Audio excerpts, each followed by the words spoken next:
মৰমৰ ছাত্ৰ ছাত্ৰীসকল ইতিমধ্যে আমাৰ পৰীক্ষা আহি পাইছে এই পৰীক্ষাৰ কাৰণে আমাৰ HSLC এক্সামিনেশ্যন 2026 অসমীয়া সিলেবাসখন মই আকৌ এবাৰ তোমালোকক দেখাব বিচাৰিছো ইতিমধ্যে তোমালোকৰ লগত মই প্ৰত্যেকটো পাঠৰ প্ৰশ্ন উত্তৰ বা অন্যান্য যিখিনি প্ৰশ্ন উত্তৰ হেখিনিও আলোচনা কৰিছিলো বৰ্তমান সময়ত তোমালোকেও নিশ্চয় পৰীক্ষাৰ কাৰণে সাজু হৈছা এতিয়া যেহেতু গৰম বন্ধ চলি আছে তোমালোকে অকনো সময় অনিষ্ট নকৰিবা এই সময় আৰু ঘূৰি নাহিব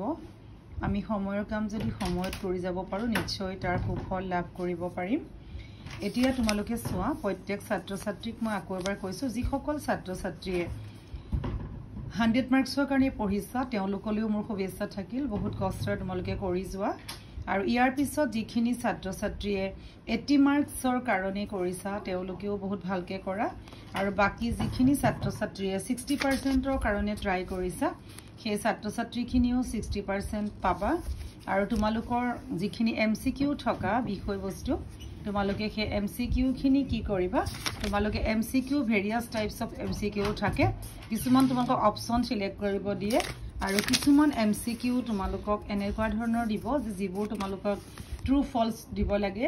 বা তোমালোকৰ ৰিজনবোৰ দি দিয়ে আৰু তোমালোকৰ সোশিয়ালৰ ক্ষেত্ৰত তোমালোকৰ সন বিলাকৰ কথা আহে ঠিক এনে ধৰণৰ যিবোৰ আহে তোমালোকে অতি কষ্টৰে কৰা প্ৰত্যেক ছাত্ৰ ছাত্ৰীয়ে ভাবা যে এই সময় আৰু ঘূৰি নাহিব অতি মূল্যৱান সময় আৰু তোমালোকৰ ঘৰৰ প্ৰত্যেকই পঢ়িবলৈ কবই বা তোমালোকৰটো দায়িত্ব হয় কিন্তু মই ভাবিছো যে পঢ়াটো নিতান্তই নিজৰ আমাৰ হৈছে মনটো বহুত আমাৰ মনটো চঞ্চল আৰু মনটোৱে আমাক বহুত কিবা কিবি কৈ থাকিব কিন্তু আমি বহুত কষ্ট কৰি আমাৰ সপোনটোৰ কাৰণে আগবাঢ়ি যাব লাগিব আৰু এটো বহুত কষ্ট তোমালোকে অকনো সময় অনিষ্ট নকৰিবা অলপ সময় অনিষ্ট হোৱা মানে তোমালোকৰ মাৰ্কস কমি যোৱা আমি আৰু লাহে লাহে পাঠৰ প্ৰশ্নবোৰ আলোচনা কৰিম যেহেতু মোৰ আগত প্ৰত্যেক পাঠৰ প্ৰশ্ন উত্তৰ দিয়া আছে বিভিন্ন ধৰণৰ আলোচনা কৰা আছে এতিয়া আমি HSLC সম্পৰ্কীয় যদি কিবা বিশেষ ধৰণৰ জৰুৰী কিবা নিৰ্দেশনা থাকে মই তোমালোকৰ লগত নিশ্চয় আলোচনা কৰিম আৰু ছাত্ৰ ছাত্ৰীৰ যদি কিবা সমস্যা আছে মোক নিশ্চয় তোমালোকে কমেন্ট কৰি জনাবা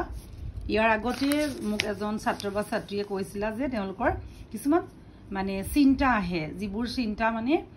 নিগেটিভ চিন্তা নেতিবাচক চিন্তা কেতিয়া আহে যেতিয়া তোমালোকৰ মন ভাল নাথাকে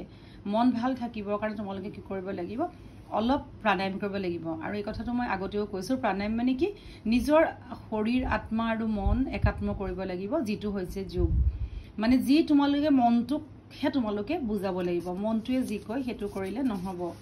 একান্ত সাধনাৰ জৰিয়তেহে তোমালোকে জীৱনত আগবাঢ়িব পাৰিবা বিভিন্ন সময়ত মানুহৰ জীৱনত বিভিন্ন সমস্যা আহিব আৰু এই সমস্যাবিলাক পাৰ কৰিবলৈ যথেষ্ট কষ্ট থাকিব কিন্তু তাৰ লগতে আমাৰ সম্পদ গহিব লাগিব আমাৰ শিক্ষাৰ জৰিয়তে এই শিক্ষাৰ জৰিয়তে আমি যি ধৰণৰ ৰিজাল্ট পাম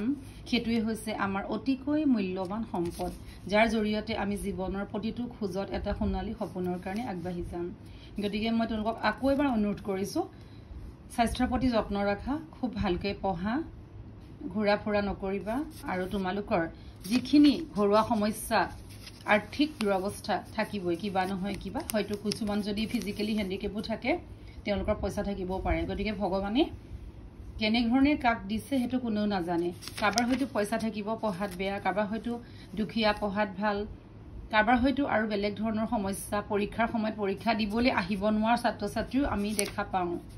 গতিকে মোৰ সকলোলৈকে আকৌ অনুৰোধ যে তোমালোকে খুব ভালকৈ পঢ়ি তোমালোকৰ সপোনটোৰ কাৰণে আগবাঢ়ি যোৱা